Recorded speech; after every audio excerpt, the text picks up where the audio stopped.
Hi everyone, John Monroe here again.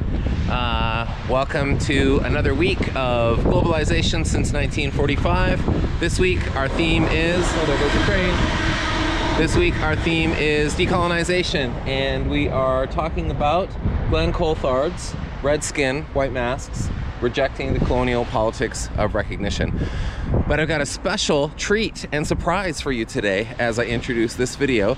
I'm going to take a walk along the canal, but I'm not going to be alone. I have with me the author himself, Glen Coulthard. So, Glen, let's go this way. We'll walk along the Old Line Canal. And Glen was here. He gave a lecture in Birmingham already. He's giving another one in Oxford later this week, and he kindly has agreed to join me and help me to introduce. Let me ask him a few questions to introduce this book that we are reading together in class this week. So, Glen, let's just we're going to stop here for just a quick minute because I just want to locate us at this junction of these two canals. So what we have here, this is the New Line Canal, I think it's called. It stretches, it's wide and it stretches in a straight direction. And its junction here is with the Old Line Canal, which we're gonna take. And this is just an interesting place because this book is, you know, set primarily in the place we currently call Canada, and obviously we're a long ways from that here right now. But there's a couple of ways in which this location, it's good to root ourselves in place, and this location kind of sets us in relationship maybe to the content of this book and where you are from, both in terms of a kind of infrastructure by which goods and indeed weapons from the gun quarter here were brought to North America in the project of colonialism, but also as a logic. The reason why there are two canals here is the first one, the Old Line Canal, why one of them's older than the other. The Old Line Canal was built in the late 18th century, and at that point, the Industrial Revolution being where it was, the canal followed the contour line. But then, by the 1820s or so, the New Line Canal, which is much more direct and straight, was able to move more, quote-unquote, efficiently in terms of the direction towards Wolverhampton and ultimately the sea where it goes. And so this is both a kind of infrastructural but also a kind of logic of domination over nature kind of location in which we situate ourselves. But let's walk, and I'll give you a chance to talk, don't worry. and we'll talk a little bit about your book and kind of how it came to be. So it's a little bit windy, so I might pass the camera to you as you answer this first question. So maybe you can give us a sense of, if we begin in this location here in Birmingham at this junction of canals, tell us where you're from and maybe give us a sense of that location. Root yourself in place in the place that you come from. Yeah, thanks, John. So I'm Glen Coulthard. I wrote that book, and I'm an associate professor in political theory and indigenous politics at University of British Columbia, which is where I now call my home. So I live on Musqueam territory, Hunkaminam speaking Musqueam peoples, which is the west side of Vancouver, British Columbia, or what is now known as British Columbia in Canada. I come from a much smaller community in the Northwest Territories. So if you know where Alberta is, or even British Columbia, it's just a bit east and further north on the north shore of Great Slave Lake. My community is called the Yellowknives First Nation. So yeah, that's where I'm from and what informs a lot of the work that I do. Excellent, thanks, Glen. So my second question follows directly from the first one, maybe moving a little bit closer to the book itself. Not so much the arguments of what it's about. We'll get to that in a minute in this brief conversation. But I wanted to ask you first, maybe set the stage a little bit for the context for the book, especially having you here as the author. It's always nice for readers to hear a little bit about how a book kind of came to be. Yeah, that book was a long time in the making. I started kind of hashing through the ideas probably in 2001 with the beginning of my master's thesis, where I was critiquing from a structural vantage point the response of the Canadian state to claims for recognition made by my community. So what eventually came in the book with the Decolonization chapter. I think it's chapter 2. And what I had found was the state will always respond to claims for recognition by situating it within power relationships that it wasn't willing to acknowledge or overcome. So they would have to be, any claim that the Dene Nation had for recognition would be situated firmly within the capitalist mode of production and its own claim, unilateral claim to sovereignty. And when I was doing this research, I came across in the archives and in conversations with folks reference to the third and fourth world and theorists that kind of linked the two, including Fanon. And I realized that that project was only half of the story. It only got at the structural constraints placed on this politics by capital and the state, and it didn't get into the ways in which indigenous subjects themselves begin to internalize this, and that was the insight of Fanon, who is a black francophone anti-colonial theorist, but also a psychiatrist actually. So that's where it originated.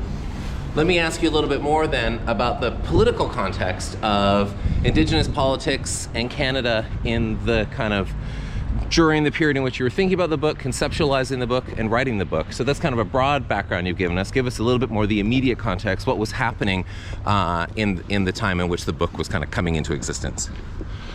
Well, that's kind of strange because the book was written largely during the conservative years. So it was the governments of Stephen Harper, which wasn't really into giving any leeway or any give to recognizing Indigenous peoples, except for there was eventually a court-ordered settlement with regard to the residential schools, so these genocidal institutions that sought to get rid of Indigenous peoples, if not in body, which it's turned out that far more actual kids died, than at least their culture and who they were as Indigenous kids. So it was written during that point, but at the end of Harper's reign, and because of that court settlement regarding Indigenous residential schools, he was mandated by the courts to give an apology, set up a truth commission with regard to the details of the schools, and that's when the kind of era of recognition started to take place. So it was at the end of the Harper era and then into the Trudeau Liberal form of governance that really, I think that the insights of the book still hold and are actually even stronger than they were when I read it or when I wrote it. Perfect. Well, that is also a useful way then for us to get a little bit more into the meat of the book, as it were, then. So the politics of recognition. I mean, it's interesting because on the face of it, especially for some of us who might be some distance from Canada, Canada's not the most important country in the world, who might not be thinking that much about Canada, to hear that the Canadian government is giving greater recognition to Indigenous peoples seems like a positive and progressive thing, at least on the face of it. And obviously your book, it says right in the title, of rejecting the colonial politics of recognition. So obviously I want you to say something about that, but maybe we could even get to that by you saying a little bit about what you think the kind of key interventions of the book are. I know obviously our class is a history class. We're comfortable with theory, but we're not political theorists. Karl Marx, Frantz Fanon are obviously two of the key people that you're thinking with, and as you mentioned before, people like George Manuel and other theorists of the Fourth World. So this is just kind of a setup basically to say, what are the main interventions of the book? Who are you dealing with and how does this get at this politics of recognition that causes you to want to reject them? Well, as you will find out, the book it takes Fanon's insights into the recognition paradigm. So he's dealing with how mutual recognition from Hegel through to the present doesn't actually happen in colonial or racialized contexts. And his insights, I find, transcend both time and place of him writing. So it's like the forms of recognition that the master, or the colonizer in this case, will allow for, can't disrupt the actual relationship itself. So that's the structural constraint. In Canada, and that's what I was saying with the Dene Nation, Canada will only recognize subjects insofar as it doesn't jeopardize their material interests in land. And then Fanon, whose insights is incredibly important here, says that as colonized peoples, we tend to accept or internalize the norms of that recognition. So I look at this through a number of case studies. One is through the Dene Nation struggle over land, where we're engaged in these negotiations over recognition, and over time we come to see the imposition of the capitalist mode of production and colonization as kind of a natural outcome of that. And then I look at it through the so-called Aboriginal rights constitutional debates in the 1980s, and then in the 1990s I look at it through a shift towards a reconciliation politics, which does a similar thing. So it's just challenging the assumptions that recognition can equate freedom or decolonization, and I say no, it's just a more subtle form of colonization in the end. Great. So, okay, and that's useful to also think about the way in which Frantz Fanon is particularly relevant and insightful for what you're trying to do. Let me ask you a little bit more directly about Karl Marx too, because I know he figures quite largely in the book. You know, like Cedric Robinson's Black Marxism, for example. You know, there are other books that grapple with Marx, but that come to a kind of different place with it. And some people read that as a rejection of Marx, but it's more like a critique, to my mind. It's a critique that engages with the massive influence of Marx's work in order to be critical of certain aspects of it, but also to draw out particular insights as well. So give us a bit more of a sense of the place of Marx in the analysis that you're putting forward. Well, Marx himself really comes in at the beginning when I'm thinking of essentially I was putting out there a definition of colonialism as a form of structured dispossession. So the ways in which state and capital relieve indigenous peoples of their rights to land and sovereignty or jurisdiction.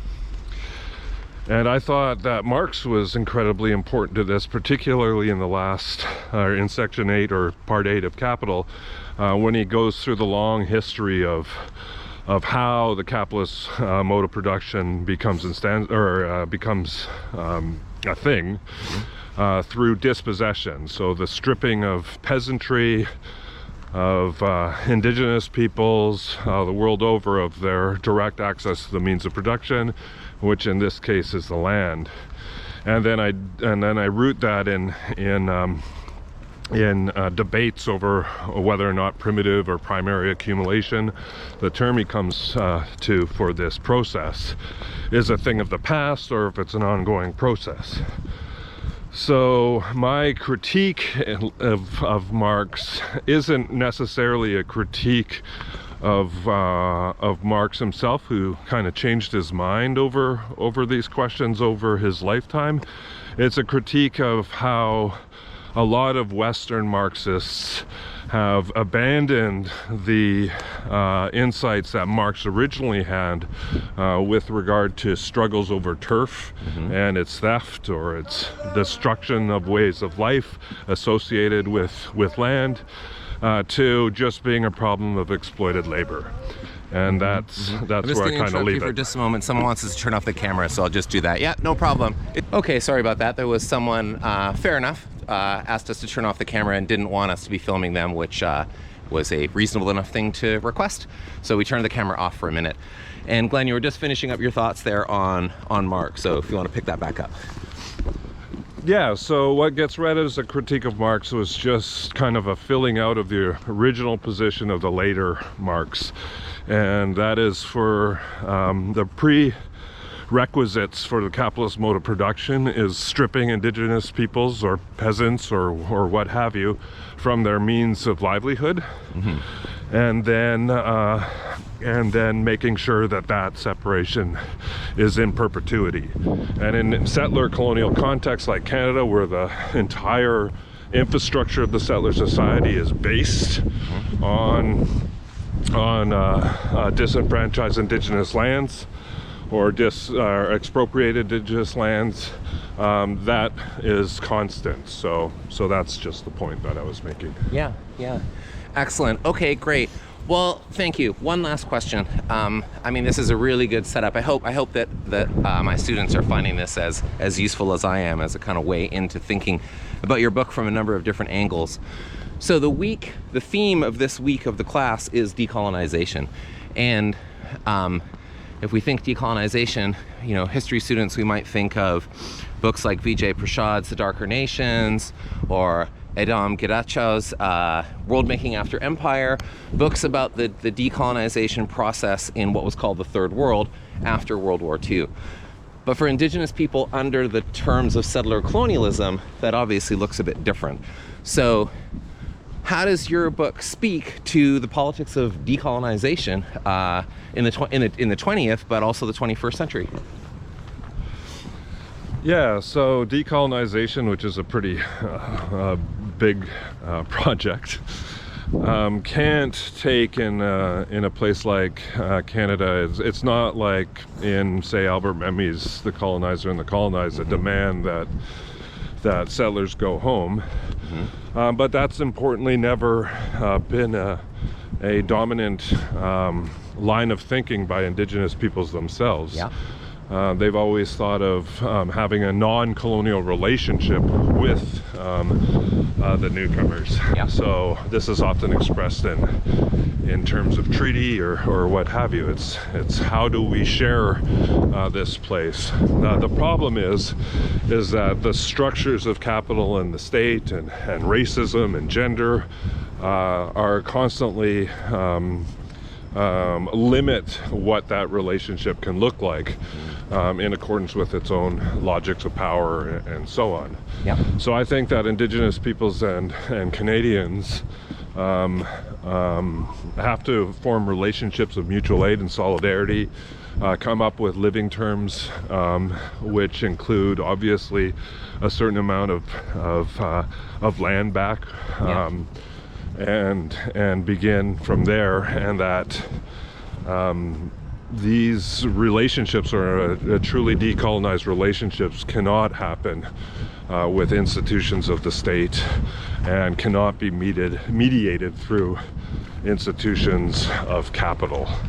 So it looks like I don't think that we can tell what that will look like at this point in time, because of the diversity of relationships that will constitute it. It's just we have to be wary of, like Fanon says, that there is a structure to this rule, and indigenous peoples and settlers themselves have to undergo a process of decolonizing themselves in order to have both of those levels appropriately tackled. Well, that seems like a great place to bring this to a close. I'm sure my students, like myself, very much appreciate you taking the time to talk with us, Glenn. This is a really, really nice opportunity and a really nice way to set up this week's reading for the class. So students, I hope you enjoyed this as much as I did, and I will see you on the discussion boards online. See you later. Thanks.